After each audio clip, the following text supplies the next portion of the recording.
সন্দেশখালী থেকে এবার নজর রাখতে হচ্ছে, কারণ মহিলা নির্যাতনের অভিযোগ খতিয়ে দেখতে সন্দেশখালীতে সিবিআই, সন্দেশখালীর পাত্রপাড়ায় কেন্দ্রীয় এজেন্সির গোয়েন্দারা অভিযোগকারী নির্যাতিতাদের জিজ্ঞাসাবাদ তদন্তকারীদের। নির্যাতনের অভিযোগ নিয়ে সিবিআই তদন্তের নির্দেশ হাইকোর্টের। মহিলাদের নির্যাতনের অভিযোগ নিয়েও সরব হন প্রধানমন্ত্রী। মহিলা নির্যাতন নিয়ে পাল্টা দাবি করেছেন মুখ্যমন্ত্রী। সন্দেশখালীতে নির্যাতিতার বয়ান রেকর্ড তদন্তকারীদের। আমরা ভীষণভাবে আশ্বস্ত হয়েছি যে আমাদের যে আন্দোলন করেছিলাম, যা অত্যাচার আমাদের উপরে হয়েছিল, আমাদের মায়েদের বোনেদের সবার উপর যে অত্যাচারটা হয়েছিল, যে কেসটা করেছিলাম, তার পরিপ্রেক্ষিতে সিবিআই এসছে, তাতে আমরা খুবই আনন্দিত। আমরা চাচ্ছি যে নিরপেক্ষভাবে এর বিচারটা হোক, আশাবাদী আমরা।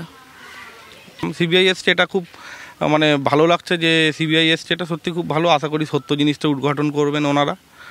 আর একটা জিনিস প্রবলেম হয়তো আমার ব্যক্তিগত মতে মনে হচ্ছে সন্দেশখালী পাবলিকের কাছে এটা একটা পাবলিকের যেটা মোটিভ হয়তো প্রকাশ করছে না, অনেকে একটা ভয় ভীতির মধ্যে কাজ করছে। কারণ যাদের বিরুদ্ধে আন্দোলন হয়েছিল তারা তো আজকের পুলিশ ধরুন, সিবিআই ধরুন, সিবিআই ইডি তো নিয়েছে। আবার এই সিবিআই ইনকোয়ারি আসছে, তাই এটার মধ্যে যারা কমপ্লেন করেছে, যারা আন্দোলনকারী, তাদের মধ্যে একটু মনে হয় কোনো জায়গাতে একটু ভয়ভীত কাজ করছে।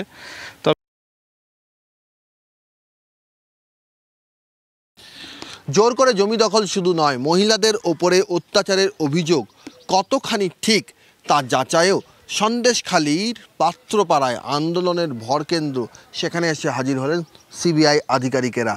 আন্দোলনের অন্যতম মুখ রেখা পাত্র এখন বিজেপির প্রার্থী বসিরহাট লোকসভা কেন্দ্র থেকে।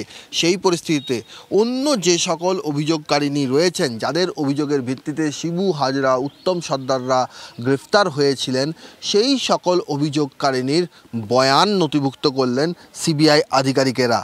আর এর ফাঁকে আন্দোলনের একেবারে প্রথম সারির যারা নেতা ছিলেন তাদের সঙ্গেও কথা বললেন।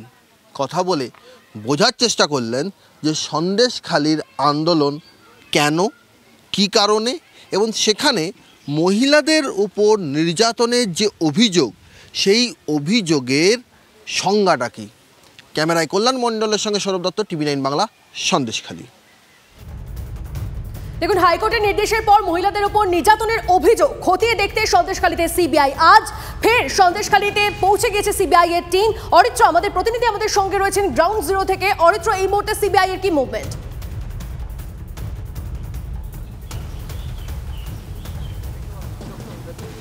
দেখো, একদমই প্রথম দিনের পর দ্বিতীয় দিন অর্থাৎ আজকেও সিবিআই আধিকারিকরা তারা কেন্দ্রীয় বাহিনী নিয়ে কিন্তু সন্দেশখালীতে পৌঁছে গিয়েছেন। শুরুতে কাঠবাড়ি এলাকা এবং সেই কাঠবাড়ির পর এই মুহূর্তে সন্দেশখালীর যে সিংপাড়া রয়েছে, সেই সিংপাড়ায় তারা এসে পৌঁছে গিয়েছেন। এবং মূলত যেটা সিবিআই সূত্রে খবর পাওয়া যাচ্ছে, যে হাইকোর্টের নির্দেশে এই সন্দেশখালীর যে তদন্ত বা সন্দেশখালীতে নারীদের যে অভিযোগ, সেই অভিযোগগুলি ঠিক কী তা খতিয়ে দেখার জন্য যে মেল আইডি প্রকাশ করতে বলা হয়েছিল, সেই ইমেল আইডিতে কিন্তু প্রায় 250 থেকে 300টি ইমেল জমা পড়েছে এই সন্দেশখালী এলাকার মানুষজনদের তরফ থেকে। সেই ইমেলগুলির সারবত্তা এবং সেই ইমেলে ঠিক কী অভিযোগ রয়েছে সেগুলি খতিয়ে দেখতে এবং বয়ান সংগ্রহ করতে কিন্তু সিবিআইয়ের এই অভিযান। এবং দেখো, যেটা সিবিআই সূত্রে খবর, শেখ শাহজাহান আলমগীর এবং শাহজাহানের যে বাহিনী, মূলত তাদের বিরুদ্ধেই অভিযোগের তীর রয়েছে।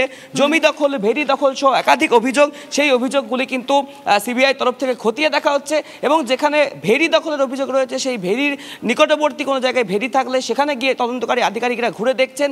পাশাপাশি যারা মূলত অভিযোগ জানাচ্ছেন এই ইমেলে, তাদের বাড়িতে গিয়ে সেই অভিযোগ সম্পর্কিত একাধিক তথ্য তারা দেখছেন, কাগজপত্র দেখছেন এবং মৌখিকভাবে যে বয়ান তারা সেখানে নিচ্ছেন, সেই বয়ানগুলিকে লিপিবদ্ধ করছেন। দেখো, গতকাল অর্থাৎ শনিবারও কিন্তু একপ্রস্থ টপ গিয়ারে আমরা দেখেছিলাম সিবিআইকে। সন্দেশখালীর এ প্রান্ত থেকে ও প্রান্তে তারা চষে বেরিয়েছিলেন।